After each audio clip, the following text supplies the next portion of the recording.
اللہ جل وعلا کی حمد و ثنا کے بعد رسول رحمت شفیع معظم نبی محتشم حضور ختم مرتبت صلی اللہ علیہ وآلہ وسلم کی حضور ناز میں اپنی عقیدتوں، ارادتوں اور محبتوں کا خراج پیش کرنے کے بعد واجب الاحترام ذویل احتشام عالی مرتبت محتشم حاضرین شرکائے اجتماعی جمعہ، السلام علیکم ورحمۃ اللہ وبرکاتہ۔ میں آپ سب کو بالخصوص رائل آرچرڈ کی انتظامیہ کو، ہمارے محترم ملک محمد اسلم صاحب اور ان کی پوری ٹیم کو مبارکباد پیش کرتا ہوں۔ المصطفیٰ مسجد کی افتتاحی تقریب پر قیامت کے دن جب ہر شے تہو بالا کرتی جائے گی، مسجدیں اٹھا لی جائیں گی، تو یہ ایک ایسی بابرکت جگہ تعمیر ہوئی جو کہ اللہ جل شانہ کی عنایات اور نگاہ کرم کا مورد ہے۔ مسجدیں اہل ایمان تعمیر کرتے ہیں اور ان کو آباد بھی اہل ایمان کرتے ہیں۔ ایک روایت میں آتا ہے کہ جس نے تتر کے گھونسلے کے برابر مسجد کی تعمیر کی، جو لوگ دیہات سے تعمیر کرتے ہیں معلوم ہوگا کہ وہ پوری اینٹ کا بھی نہیں ہوتا، تقریباً آدھی اینٹ کے برابر ہوتا۔ تو جس نے قطعات یعنی تتر کے گھونسلے کے برابر بھی مسجد کی تعمیر کی، اللہ اس کا گھر بھی مسجد اور یہ وہ جگہیں جہاں اللہ کی طرف سے منتخب ہوتی ہے۔ جب حضرت ابراہیم اور حضرت اسماعیل علیہ السلام نے کعبۃ اللہ کی تعمیر کی تو تعمیر مکمل کر چکنے کے بعد جو پتھروں کے چھوٹے چھوٹے رنگ جو ہے وہ سنگ ریزے اور ٹکڑے اور ریت کے ذرے کافی جمع ہو گئے، تو ان کو اکٹھا کر کے بارگاہ عزتی میں عرض گزار ہوئے کہ مالک ان کا کیا کیا جائے، پہاڑوں پر جا کے پھیلا دیں، سمندر میں پھینکائیں، دفن کریں، کیا کیا جائے؟ تو کہا کہ بس تم اس کو جمع کر کے رکھ دو، اس کا انتظام ہم خود کرتے ہیں۔ تو جبریل امین حاضر خدمت ہوئے اور انہوں نے آ کے سین حرم میں اپنا پر بچھا دیا اور وہ جتنے بھی سنگ ریزے اور ریت کے ٹکڑے تھے وہ سارے اس پر پہ رکھ دیے۔ تو وہ اس سنگریزوں کو لے کر کے مولانا ثاقب رضا مصطفی صاحب سے اور بہت بلندی میں جا کے مولانا ثاقب رضا مصطفی صاحب اور وہ آرچرڈ سنگال میں تشریف لائے وہ ریت کے ذرے پوری دنیا کے اوپر پھیل گئے۔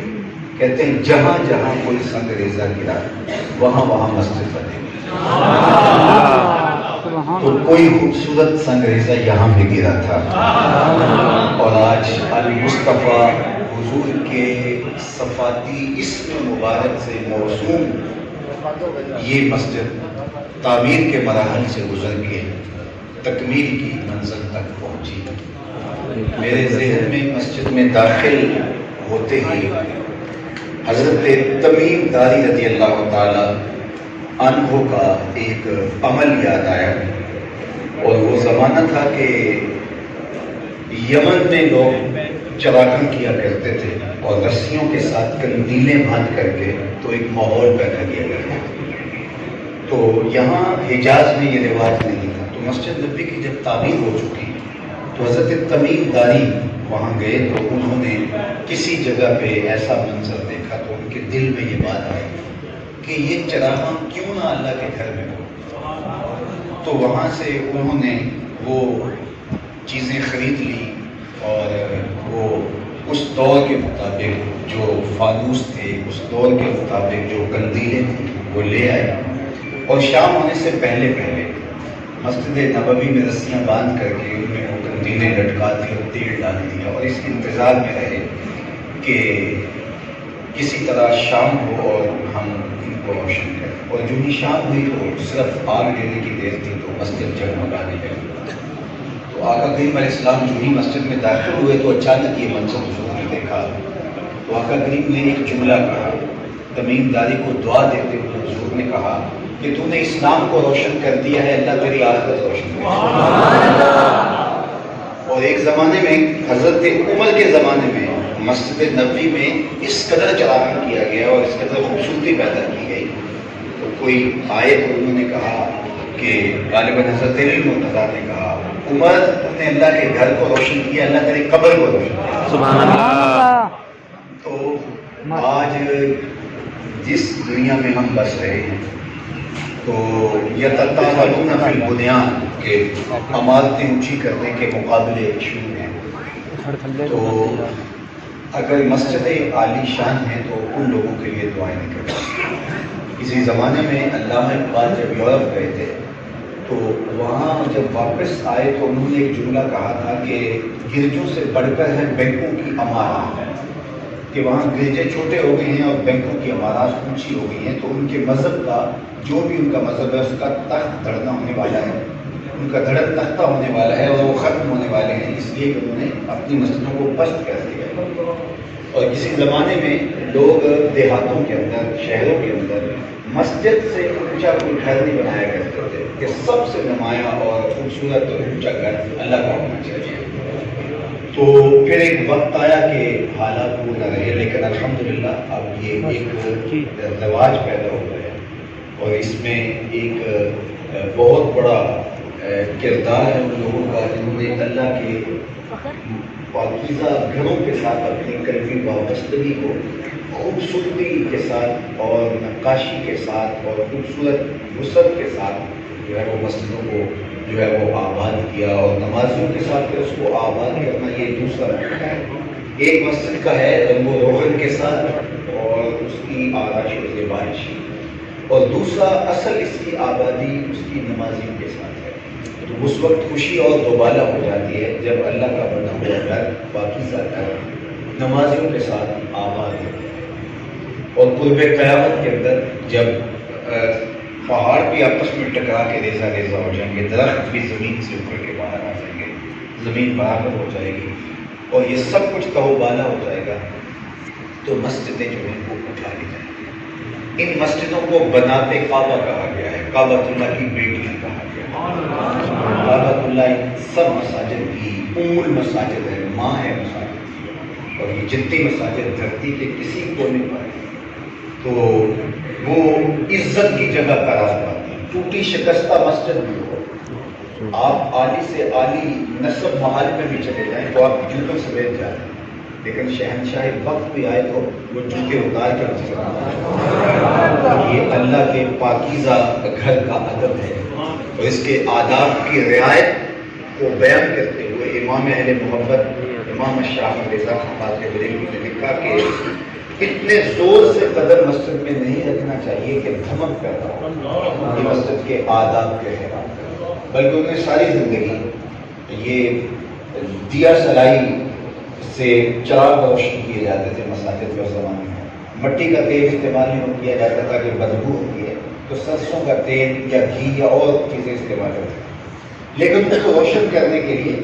دیا سلائی سے ان کو آگ دی جاتی،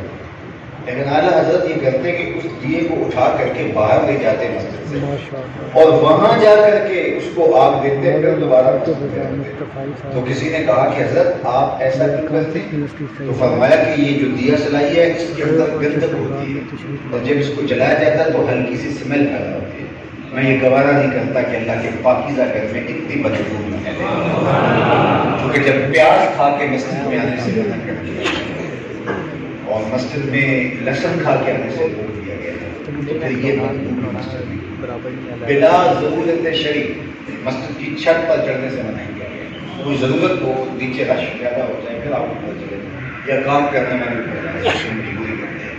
لیکن ویسے مسجد کی چھت پہ بلا ضرورت شرعی جانا اس کو منع کیا گیا۔ تو مسجد خیر البقاء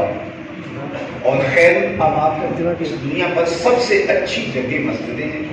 اور شر الاماکن سب سے بری جگہ بازار، اور کہا گیا کہ مسجد میں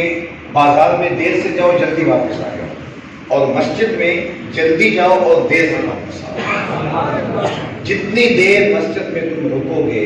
اتنی دیر تک برکتیں تمہارے اوپر اترتی رہیں۔ میرے حضور نے ارشاد فرمایا کہ کچھ کچھ لوگ مسجدوں کی میخیں ہوتی ہیں، جس طرح لکڑی کے اندر کیل ٹوٹ جاتا ہے، پیوستہ ہوتا ہے، وہ مسجدوں میں جڑے رہتے ہیں۔ تو میں کبھی وہ بیمار پڑ جائیں اور مسجد کی حاضری سے فاصل ہو جائیں تو اللہ کے کچھ فرشتوں کی ڈیوٹی ہے جو اس کا حال پوچھتے اس کے گھر جاتے ہیں۔ اور صحیح بخاری میں اللہ کے محبوب علیہ السلام نے 7 اشخاص کا ذکر کیا، سبعۃ یظلھم اللہ تعالی فی ظلہ یوم لا ظل الا ظلہ۔ 7 اشخاص ایسے ہیں قیامت کے دن جب کوئی سایہ نہیں ہوگا، اللہ انہیں اپنے عرش کا ٹھنڈا سایہ دے گا۔ جب دھوپ کڑک رہی ہوگی، سورج 1.25 میل پہ ہوگا، زمین تانبے کی ہوگی، قوت جاذبہ نہیں ہوگی، لوگ پسینے میں اپنی بدعمالیوں کی وجہ سے شرابور ہوگی، ٹخنوں تک گھٹنوں تک کسی کو پسینے کی لگام نہیں ہوگی، اور وہ پسینہ اس پسینے کی طرح نہیں ہوگا۔ اتنا بدبودار اگر اس کا ایک قطرہ دنیا پہ ڈال دیا جائے، انسان تو انسان رہے، جانوروں کے دماغ پہ پھٹ جائے، اور اتنا گرم کہ اگر پہاڑ پہ اس کا ایک قطرہ ڈال دیا جائے تو پہاڑ پگھل جائے۔ وہ پسینہ اس پہ لوگ شراب ہوگا اور کڑکتی دھوپ ہوگی، اللہ کے قہر و غضب اور جلال کا منظر دیکھنے والا ہوگا۔ لیکن اس کے باوجود 7 اشخاص ہوں گے جو اس کڑے دن میں اللہ کی رحمتوں کے گھنے سائے دیں۔ فضا اکبر کے دن انہیں نہ پیاس لگے گی نہ کوئی پریشانی۔ وہ 7 اشخاص ہیں، تو حضور نے وہ 7 اشخاص کروائے: امام عادل، وشاب نشأ فی عبادت اللہ، ورجل قلبہ معلق بالمساجد، ورجل دعته امرأة ذات منصب وجمال فقال انی اخاف اللہ، ورجل تصدق بصدقة فأخفاها حتى لا تعلم شماله ما تنفق يمينه، ورجلان تحابا في الله اجتمعا عليه وتفرقا إليه، ورجل ذكر الله خاليا ففاضت بينهما۔ 7 اشخاص ہیں۔ ایک امام عادل حکمران جو عدل و انصاف سے رعایا میں معاملہ کرتا ہے۔ دوسرا وہ شخص جس کو کسی عورت نے دعوت گناہ دی اور وہ عورت صاحب جمال تھی اور وہ قدموں میں بچھنے کے لیے خود بےتاب تھی، اس نوجوان نے کہا انی اخاف اللہ، میں اللہ سے ڈرتا ہوں، تیری خواہش پوری نہیں کر سکتا۔ اور تیسرا وہ شخص وشاب نشأ فی عبادت اللہ، جس کی جوانی اللہ کی عبادت میں پسند ہے۔ جوانی مستانی ہوتی ہے لیکن اس نے اپنی جوانی یاد خدا میں گزاری۔ اور 2 آدمی جو اللہ کے لیے آپس میں ملتے ہیں اور اللہ سے اللہ ہی کی رضا کے لیے آپس سے مانتے ہیں۔ اور پھر ارشاد فرمایا وہ شخص جس نے دائیں ہاتھ سے صدقہ کیا بائیں کو خبر نہیں، تنہائی میں بیٹھا اللہ کا ذکر کیا، آنکھوں سے آنسو ٹپک رہے، کوئی دیکھنے والا نہیں۔ اور ان میں سے جو تیسرا شخص ذکر کیا وہ یہ تھا رجل، ایسا شخص قلبہ معلق بالمساجد، جس کا دل لٹکا رہتا ہے مسجدوں کے ساتھ۔ مسجد کے ساتھ معلق کی تشریح روانی کی ہے کہ مسجد کی تعمیر، مسجد کی تزئین، مسجد کی صفائی، مسجد کی آبادکاری، مسجد کی تعمیر، اس کے دل میں ایک لگن ہے کہ اللہ کے گھر تعمیر ہو، اس کے دل میں ایک امنگ ہے، جو تڑپ ہے اس کے دل میں اللہ کے گھر خوبصورت ہونے چاہیے، اس کے دل میں ایک آرزو ہے کہ اللہ کا گھر صاف ستھرا ہونا چاہیے، اس کے دل کے اندر ایک طوفان ہے کہ اللہ کے گھر آباد ہونے چاہیے، نمازیوں سے بھرے ہونے چاہیے، ہدایت کے یہ چشمے نور بانٹتے چاہیے، اس کا دل جڑا ہوا ہے مسجدوں کے ساتھ۔ تو میرے حضور نے ارشاد فرمایا کل قیامت کے دن جب کوئی سایہ نہیں ہوگا، ایسے شخص کو اللہ اپنے عرش کا ٹھنڈا سایہ دے۔ مسجد نبوی میں ایک خاتون تھی حبشیہ، اور وہ مسجد کی صفائی کیا کرتی تھی۔ ہمارے بھی دیہاتوں میں کے زمانے میں کلچر رہا ہے کہ صبح بچے پڑھ کے جب چلے جایا کرتے تھے تو بوڑھی عورتیں آ کے مسجدوں کی صفائی کر جایا کرتی تھیں۔ اب تو باقاعدہ خادمین ہیں، مسجد کے اندر اہتمام ہوتا ہے، لیکن اس زمانے میں ایسا نہیں تھا۔ تو وہ خاتون تھی اور آ کے مسجد نبی کی صفائی کیا کرتی تھی۔ تو ایک دن حضور نے فرمایا کہ کتنے دن ہوئے کہ میں اس خاتون کو نہیں دیکھ رہا۔ تو صحابہ نے عرض کی حضور وہ تو انتقال کر گئی۔ فرمایا کہ تم نے مجھے بتایا کیوں؟ عرض کی حضور وہ ایک عام سی خاتون تھی اور آپ کے مبارک کندھوں پر نبوت کی ذمہ داریاں اور کار نبوت کے اہم کام ہیں، سویر سے شام تک ہم آپ کی مصروفیات دیکھتے ہیں۔ تو ہم نے کوئی ضروری نہ سمجھا کہ اس خاتون کے جنازے کے لیے آپ کو آگاہ کریں، تو بس ہم نے تدبیر کر دی۔ تو فرمایا تم نے اس کو عام سمجھا ہے جو اللہ کے گھر کی صفائی کیا کرتے ہیں، اور فرمایا کہ مجھے لے چلو اس کی قبر پر۔ مصروف ترین وقت سے حضور نے کچھ لمحات نکالے اور قبرستان میں گئے، اور وہاں جا کر کے حضور نے دعا مانگی، اس کی قبر میں جا کے حضور نے دعا مانگی۔ تو اللہ کے گھروں کے ساتھ وابستگی، دل بستگی، تعلق کی خاطر اور قلب کا رب یہ اللہ کی طرف سے سعادت ہوتی ہے اور خوش نصیب لوگوں کا یہ مقصود ہوتا ہے۔ میرے حضور نے یہ بھی ارشاد فرمایا کہ جس شخص کے بارے میں تم دیکھو کہ وہ مسجد کی دیکھ بھال کر رہا ہے، مسجد کے معاملات کو دیکھ رہا ہے، اس کے ایمان کی گواہی دے تو کہتا ہے یہ بندہ مومن ہے، کیونکہ مسجد کے ساتھ تعلق اسی کو ہوگا کہ جس کا دل اللہ کے ساتھ جڑا ہوا ہے۔ تو یہ پاکیزہ کام ہے، یہ خوش نصیب لوگوں کا مقصود ہے۔ تو آپ سارے لوگوں کی آمین کے ساتھ میرے دل سے یہ دعا نکلتی ہے کہ اللہ اس مسجد کو قیامت تک آباد رکھے، آمین، اس کی رونقیں سلامت رکھے، آمین، اور اس مسجد سے رشد و ہدایت کے چشمے پھوٹے اور اس پورے علاقے کے لیے یہ ہدایت کا مرکز ہے، انوار، روشنی، اجالے اور نور و نکھت یہاں سے پھیلے اور اللہ تعالیٰ اس کے ادارے کو اس کی برکت عطا فرمائے۔ مسجد کا خوبصورت نام المصطفیٰ ہے اور یہ حضور کے صفاتی ناموں میں سے نمایاں نام ہے۔ مصطفیٰ کا معنی ہے چنیدہ، منتخب، تو اللہ نے اپنے محبوب علیہ السلام کو جو ہے وہ منتخب کیا اور آقا کریم نے خود فرمایا، ارشاد فرمایا کہ اللہ تعالیٰ نے مجھے تمام لوگوں میں منتخب فرمایا۔ فرمایا اللہ نے پورے عالم میں، پوری دنیا کے اندر جو ہے وہ قریش کو منتخب کیا اور قریش میں سے اللہ تعالیٰ نے بنو کنانہ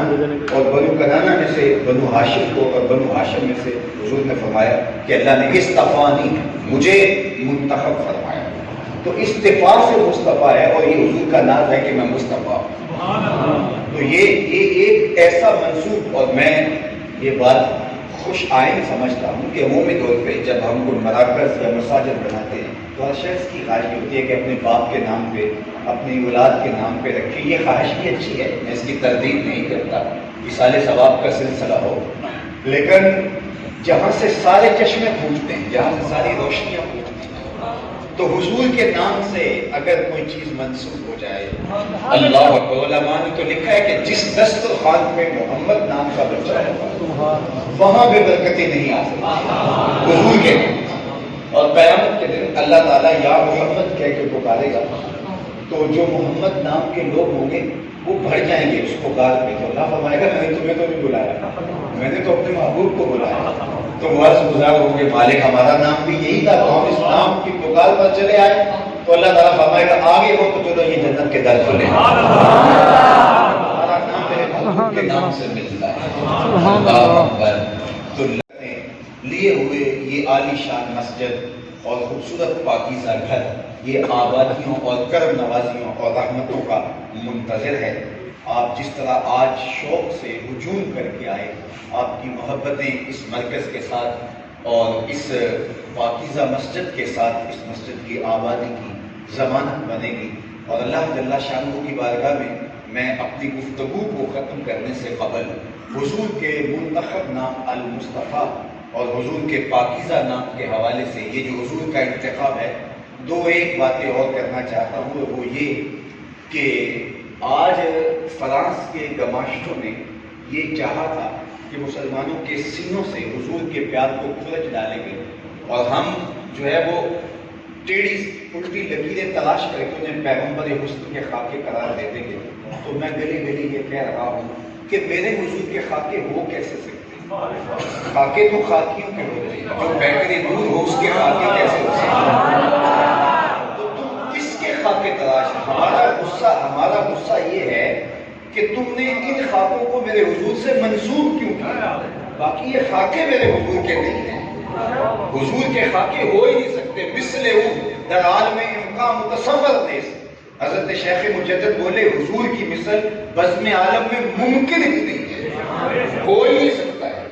حضور کی مثل ممکن ہی نہیں ہے۔ حضرت ابو ہریرہ بولے کل قمر لیلۃ البدر لم ارى قبلہ ولا بعدہ مثلہ، کیا پوچھتے ہو 14ویں رات کا چمکتا ہوا چاند تھے میرے حضور۔ پھر کہا نہیں نہیں نہیں نہیں، حضور جیسا نہ پہلے دیکھا نہ بعد میں دیکھا۔ حسان بن ثابت رضی اللہ تعالیٰ وہ پاس کھڑے تھے، کیسے دیکھتے؟ کسی ماں نے جنم دیا ہوتا تو دیکھا۔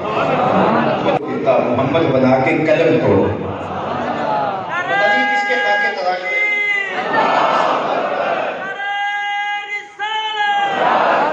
چاند کی طرف منہ کر کے تھوکنے سے چاند کی نوری کرنوں کو میلا نہیں کیا جا سکتا، تھوکنے والے کا تھوکا اس کے اپنے منہ پہ آ گرے گا۔ ہیرا کا چاند کل بھی روشن تھا، مدینے کا چاند آج بھی روشن، اور رہے گا ان کا چند، بڑے خواب ہو جائیں چل جائیں۔ تو یہ خاک حضور کے لیے یہ بات طے کر رہی ہے، منسوب حضور سے کیے حضور کے لیے، کیونکہ ان کی مثل ممکن ہی نہیں۔ یہ تو ہوتے کون ہیں جو ساری زندگی دیکھتے رہے۔ حضرت عمر بن عاص رضی اللہ تعالیٰ کو صحیح بخاری اٹھائیے، ان سے لوگ ملنے گئے، ان کا آخری وقت تھا،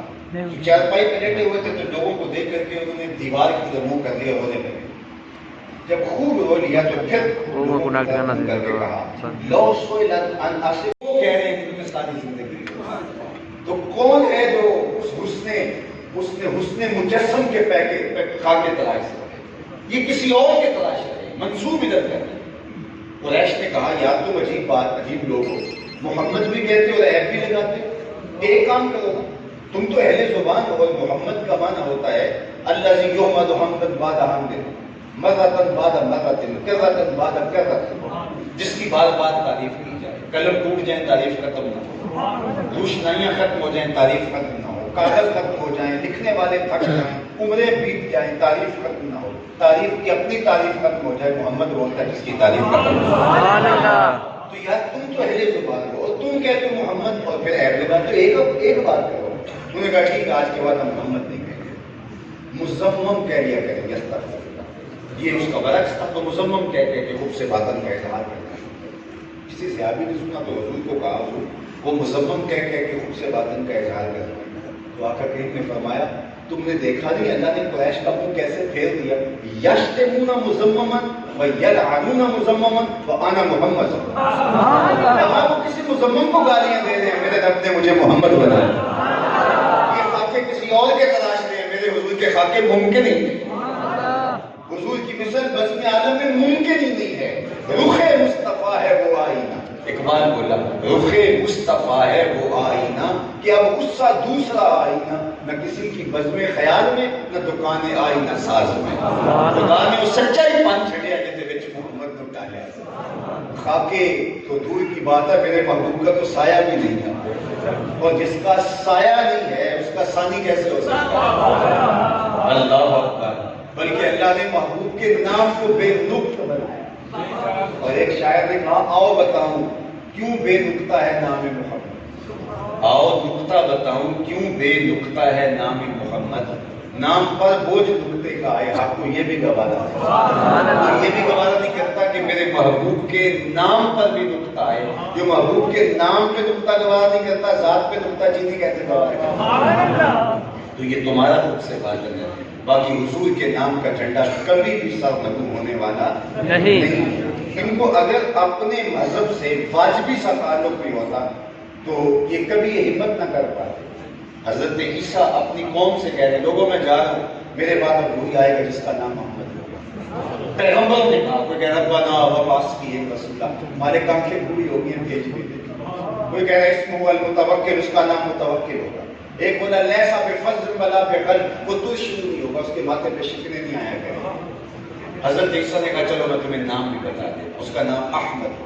مبشرا برسول یأتی من بعد اسمہ احمد۔ جب حضرت عیسیٰ نے یہ کہا کہ حواری کھڑا ہوا، کہا حضرت جس کے قصیدے آپ بھی پڑھے ہیں کیا وہ آپ سے بھی افضل ہوگا؟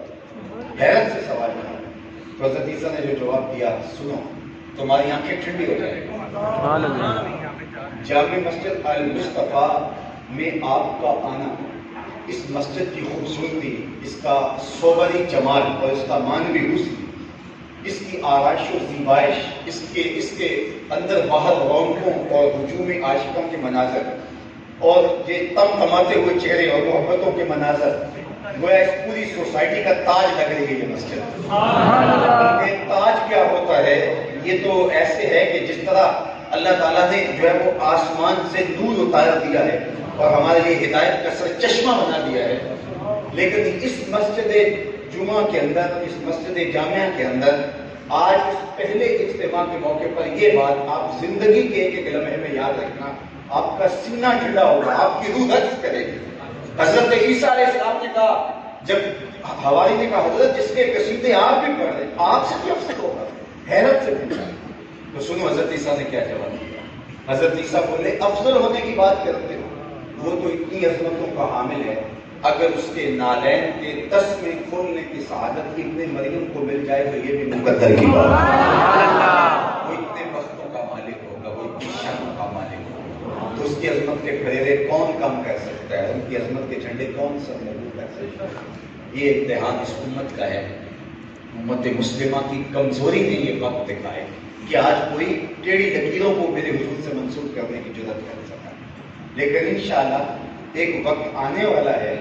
ہماری صحیح احادیث کے اندر روایات موجود ہے، حضرت امام مہدی کے ظہور کے بعد وہ وقت آنے والا ہے کہ پوری کائنات کے اوپر ایک گھر بھی ایسا نہیں ہوگا جہاں میرے حضور کے نام کا جھنڈا نہیں ہوگا، پوری دنیا کے اوپر اسلام کا غلبہ ہوگا، پوری انشاءاللہ۔ اور انشاءاللہ حضور کی عظمت کے ترانے کل بھی تھے، حضور کے نام کے ترانے آج بھی تھے۔ آج 26 ربیع الاول ہے اور ہم حضور کی بارگاہ میں عقیدتوں کا خراج پیش کر رہے ہیں۔ ربیع الاول نہیں تھا پھر بھی خراج ہو رہا تھا، اور جب یہ موسم سمٹ جائے گا تو پھر بھی حضور کی بارگاہ میں عقیدتوں کے زمزمے جاری رہیں گے۔ صدیاں قبل حضور اس دنیا پہ آئے تھے، لیکن ماحول کی شگفتگیاں بتاتی جیسے وہ کل ہی گزر کے گیا۔ کیا کسی نے کہا تھا زمین سے آسمان تک، آسمان سے لاوا کہاں تک ہے، کہاں کھولے تھے جسم یاد میں خوشبو کہاں تک ہے۔ ہر کرنی کا تذکرہ، ہر لب پہ انہی کی نعتیں اور انہی کی دل آویز گفتگو، قرار جاں بھی ہے، تسکین قلب بھی ہے اور سینے کی ٹھنڈ بھی ہے۔ میرے شہر کے ایک پنجابی شاعر ڈاکٹر اسحاق نے کہا تھا، تینوں سینے دی میں ٹھنڈ آکھاں، تینوں سینے دی میں ٹھنڈ آکھاں، شہد گلاب تے کھنڈ آکھاں، تینوں نبیاں دا میں لاڑا آکھاں، تیرے ہجر دے وچ میں ہاڑا آکھاں۔ پروفیسر عمر مسعود نے کہا تھا، ان کا نام لبوں پر آئے، میٹھا میٹھا منہ ہو جائے، ان کے بول بہاروں جیسے اور اصحاب ستاروں جیسے، ان سا پیارا اور نہ کوئی، ان سے بچھڑ کے لکڑی ہوئی، جب وہ سیر کو جایا کرتے سر میں بادل سایہ۔ اللہ اس مسجد کو قیامت تک آباد رکھے، اپنی پناہیں اور اپنی کرم نوازی کا حصار دے، دنیا آخرت کی بلائیں آپ سب کی جھولیوں میں ڈالے۔ یہاں جتنے لوگ آباد ہوئے اور اس آبادی میں جتنے لوگ آ کے بسیں گے، اللہ سب کے گھروں میں برکتوں کے قافلے اتارے، آمین۔ اور اس مسجد کے ہوئے اجالے پھیلتے ہوئے جو ہے وہ ایک ایک کوشے میں پہنچ جائیں اور یہ مرکز نور بن کے دلوں اور قلوب کے بدلنے کا ذریعہ ہے۔ صلی اللہ تعالیٰ علی النبی الامین وآلہ وصحبہ اجمعین۔